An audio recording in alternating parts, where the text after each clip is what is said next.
Saludos. Dios bendiga a los hermanos y amigos que se conectan siempre con nosotros a través de estos medios. Les damos una cordial bienvenida a nuestra escuela bíblica virtual. Hoy continuamos con el tema del libro de Daniel y específicamente vamos a estar trabajando en la visión que le fue dada en el capítulo 8. El tema de nuestra clase es: Dios tiene un perfecto conocimiento de los acontecimientos futuros. Les invito a que preparemos nuestros corazones a lo que Dios quiere comunicarnos a través de su maravillosa palabra y de las reflexiones en torno a la experiencia de Daniel.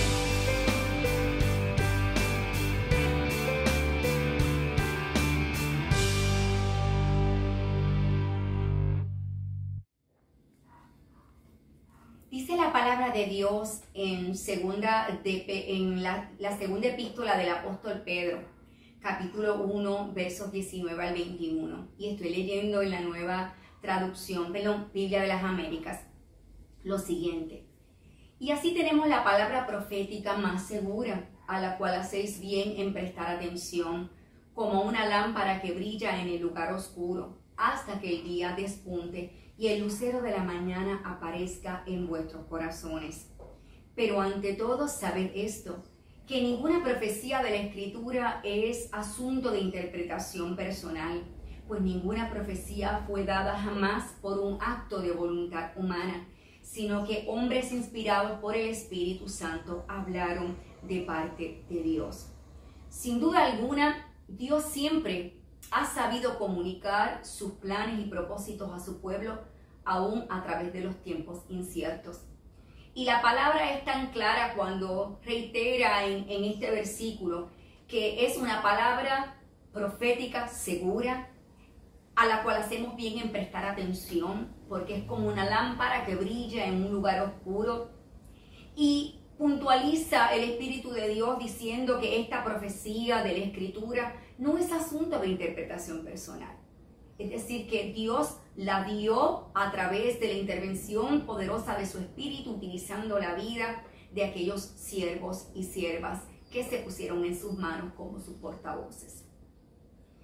Y en Amós capítulo 3, versos 7 al 8, dice la palabra de Dios: de hecho, el Señor soberano nunca hace nada sin antes revelar sus planes a sus siervos, los profetas. El león ha rugido, así que ¿quién no tiene miedo? El Señor soberano ha hablado, así que ¿quién puede negarse a proclamar su mensaje? Sin duda alguna, Dios es soberano, y cuando Él tiene a bien en comunicar su palabra, Él lo hace de una manera enfática y contundente a través de aquellos a quien Él tiene a bien en utilizar. Y quiero rescatar, previo a la lectura del capítulo 8 de Daniel, algunas reflexiones que son importantes que las tengamos presentes. En primer lugar, Dios siempre ha mostrado sus designios, planes y propósitos a través de sus mensajeros y voceros, los profetas. Y cuando hablamos de profeta, estamos refiriéndonos a un proclamador o un portavoz.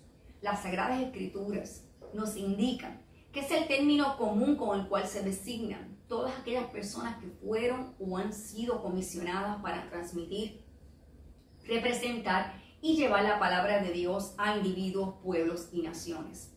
El profeta de Dios no es otra persona que aquel que mira los acontecimientos de su entorno a través de los ojos de Dios. La Biblia nos enseña que los profetas ocupaban el rol de maestros y también revelaban la voluntad de Dios para los temas contemporáneos, así como temas del futuro de la humanidad. La función principal de estos hombres era transmitir ese mensaje que recibían de manera fidedigna. Se desempeñaban como instrumentos para poder servir de guías al pueblo. El mensaje que Dios nos comunica a través de su palabra y a través de sus siervos los profetas es confiable y seguro, porque no provienen de la interpretación personal, como les mencionaba, ni de la voluntad humana, sino de la guianza y de la intervención poderosa del Espíritu Santo. Es una palabra que siempre cumple con su propósito y produce los frutos y el efecto que Dios desea. De hecho, en Isaías capítulo 55, el versículo 11 dice lo siguiente: así que será mi palabra la que sale de mi boca, y esta no volverá a mí vacía sin haber realizado lo que deseo y logrado el propósito para el cual la envié.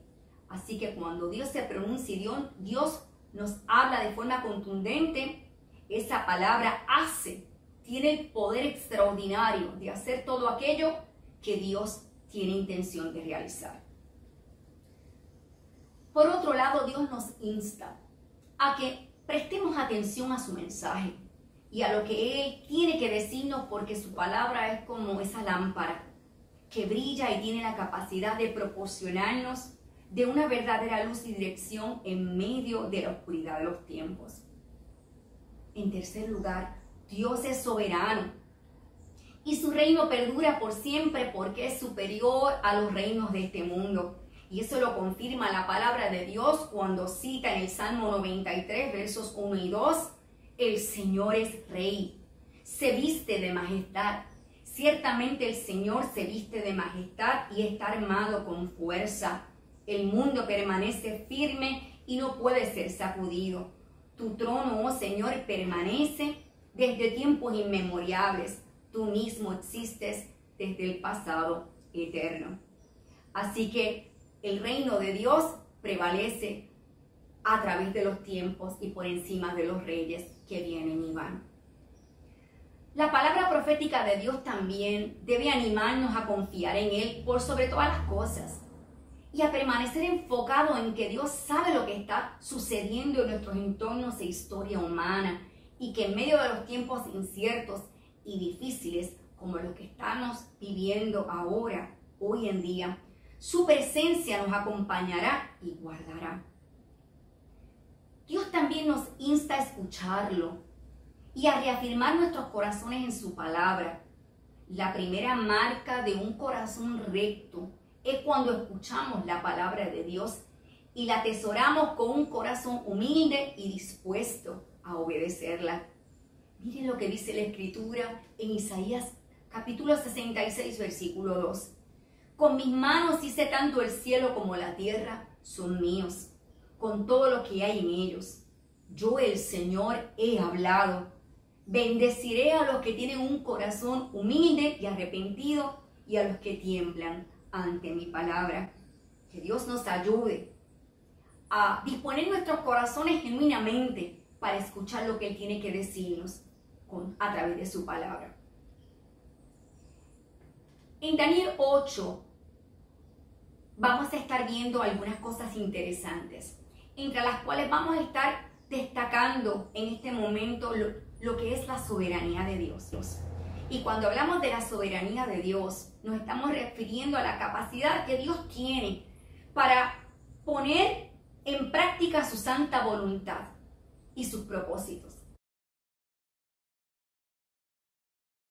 El Altísimo, el Señor del cielo y de la tierra, tiene poder ilimitado para hacer lo que haya resuelto hacer. Y Job 23, versos 13 al 14, dice la palabra de Dios, Nueva Versión Internacional: pero Él es soberano. ¿Quién puede hacerlo desistir? Lo que Él quiere hacer, lo hace. Hará conmigo lo que ha determinado. Todo lo que tiene pensado, lo realizará. Cuando reconocemos y comprendemos la soberanía de Dios, podemos enfrentar la complejidad e incertidumbre de los tiempos con confianza y esperanza. Soberanía divina significa que Dios es aquel que se sienta en su trono, en el trono del universo. Él es el Dios en nombre, así como en todas las cosas, quien dirige todas las cosas y el que hace todas las cosas según el designio de su perfecta voluntad, según lo registra Efesios 1:11. La soberanía de Dios significa que Él, el Dios a quien servimos y en el que hemos puesto nuestra mirada y confianza, tiene el perfecto control de todas las cosas.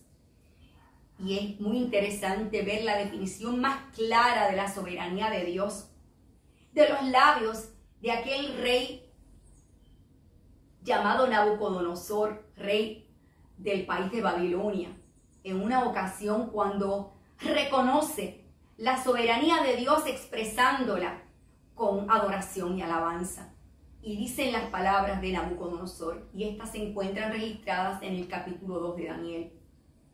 Mas al fin del tiempo yo, Nabucodonosor, alcé mis ojos al cielo, y mi razón me fue devuelta, y bendije al Altísimo, y alabé y glorifiqué al que vive para siempre, cuyo dominio es sempiterno y su reino por todas las edades. Todos los habitantes de la tierra son considerados como nada, y él hace según su voluntad en el ejército del cielo y en los habitantes de la tierra, y no hay quien detenga su mano y le diga, ¿qué haces? Así que sin duda alguna no hay definición más contundente de lo que es la soberanía y la grandeza del Dios a quien servimos, como la que citó este rey en el capítulo 2 de Daniel. Cuando vemos el capítulo 8 de Daniel, tenemos que tener en consideración los capítulos 2 y 7, porque estos dos capítulos también junto con el 8 registran acontecimientos que se relacionan entre sí. La visión del capítulo 8 que le fue dada a Daniel ocurre 2 años después de que se registra la visión que le fue dada en el capítulo 7, bajo el reinado de Belsasar, rey de Babilonia. La visión que le fue dada a Daniel gira en torno a los acontecimientos mundiales que abarcarían los próximos 4 siglos antes del nacimiento de Cristo. Estos acontecimientos se relacionan con la historia del pueblo judío básicamente y con los peligros que enfrentarían cuando muchos abandonarían la fe a causa de la adopción de creencias y prácticas paganas. Dice la palabra de Dios, y voy a limitarme a leer algunos versículos hasta el versículo 10 de Daniel. Leemos: en el año tercero del reinado del rey Belsasar me apareció una visión a mí, Daniel, después de aquella que me había aparecido antes. Vi en visión, y cuando la vi, yo estaba en Susa, que es la capital del reino de la provincia de Elam. Vi pues en visión, estando junto al río Ulai. Alcé los ojos y miré, y he aquí un carnero que estaba delante del río y tenía 2 cuernos. Y aunque los cuernos eran altos, uno era más alto que el otro, y el más alto creció después. Vi que el carnero hería con los cuernos al poniente, al norte y al sur, y que ninguna bestia podía parar delante de él, ni había quien escapase de su poder, y hacía conforme a su voluntad y se engrandecía. Mientras yo consideraba esto, he aquí un macho cabrío venía del lado del poniente sobre la faz de toda la tierra, sin tocar tierra, y aquel macho cabrío tenía un cuerno notable entre sus ojos. Y vino hasta el carnero de 2 cuernos que yo había visto en la tierra del río, y corrió contra él con la furia de su fuerza. Y lo vi que llegó junto al carnero y se levantó contra él y lo hirió, y le quebró sus 2 cuernos, y el carnero no tenía fuerzas para pararse delante de él. Lo derribó por tanto en tierra y lo pisoteó, y no hubo quien librase al carnero de su poder. Y el macho cabrío se engrandeció sobremanera, pero estando en su mayor fuerza, aquel gran cuerno fue quebrantado, y en su lugar salieron otros 4 cuernos notables hacia los 4 vientos del cielo. Y de uno de ellos salió un cuerno pequeño que creció mucho al sur y al oriente y hacia la tierra gloriosa, y se engrandeció hasta el ejército del cielo, y parte del ejército y de las estrellas echó por tierra y las pisoteó. Así que en estos versículos, Dios le muestra a Daniel la visión de un carnero con 2 cuernos. Uno de ellos era más alto que el otro, y el que era más alto creció aún más. Este carnero se movía y golpeaba con toda su fuerza hacia distintas direcciones, al poniente, al norte, al sur, y no había bestia que pudiese escapar de su poder. La Escritura resalta también que hacía su voluntad y se engrandecía. Luego aparece en la escena un macho cabrío con un cuerno notable entre sus ojos que viene de un extremo prácticamente sin tocar tierra y que se levanta hiriendo al carnero de 2 cuernos y le quiebra los cuernos. Tal era la furia y la fuerza de ese macho cabrío que el carnero no pudo librarse de su poder. Aquel macho cabrío se engrandeció y creció en fuerza, pero llegado el momento, dice la escritura, que se quiebra su gran cuerno y en su lugar salen 4 cuernos notables que se extienden hacia los 4 vientos del cielo, lo que significa que su poder se extendería sobremanera en diferentes direcciones y lugares. Sin embargo, sale posteriormente un cuerno pequeño de entre los 4 cuernos. Ahora bien, ¿qué significa esta visión? Esta visión nos muestra la sucesión de los diferentes imperios mundiales representados en la visión que tuvo el rey Nabucodonosor de la gran estatua, la cual está registrada en el capítulo de Daniel. El carnero en esta ocasión, y lo vamos a estar viendo en los versículos siguientes que no vamos a leer, pero ustedes lo pueden leer en sus casas, representa el imperio medo-persa, que se fue engrandeciendo a medida que el imperio babilónico se debilitaba. El cuerno más alto de ese carnero representaba Persia. Este imperio, bajo el liderazgo de Ciro, creció y se convirtió en el imperio dominante que disfrutaba de gran éxito en sus conquistas. Y como suele ocurrir, el éxito muchas veces lleva al orgullo y el orgullo lo tornó a este rey vulnerable. El macho cabrío, con el gran cuerno entre sus ojos, representa el imperio griego bajo el liderazgo del gran Alejandro Magno, conquistador, ¿verdad?, muy reconocido en la historia, que tuvo la capacidad de conquistar todo el territorio del Oriente Próximo y Medio durante una campaña de 3 años. Bajo el liderazgo de Alejandro, el imperio griego creció y se impuso, fortaleciéndose como lo había sido el imperio medo-persa. Sin embargo, en la cima de su poder, este gran general, Alejandro Magno, se enferma y muere a la edad de 32 o 33 años aproximadamente. Al morir, su imperio fue dividido por 4 de sus principales generales. Estos reinos no tendrían el mismo grado de poder o influencia que tuvo el imperio griego bajo el liderato de Alejandro Magno.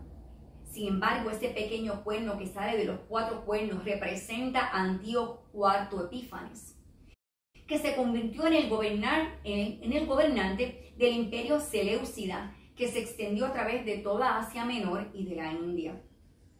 La expansión de su reino incluyó inclusive al territorio de Israel. Este hombre desató una gran persecución al pueblo judío y con sus fuerzas militares se levantó contra Israel y conquistó a Jerusalén. Una de las pretensiones de este hombre, Antíoco Epífanes, fue lograr la unidad religiosa y cultural de su imperio. Esto lo condujo a establecer prácticas de adoración paganas, griegas, y tuvo la osadía de sacrificar en el templo a cerdos. Muchos ven este acto como la abominación desoladora registrada en el versículo 13 del capítulo 8 de Daniel. Este acto se traduce en una rebelión abierta que provocó la profanación del templo.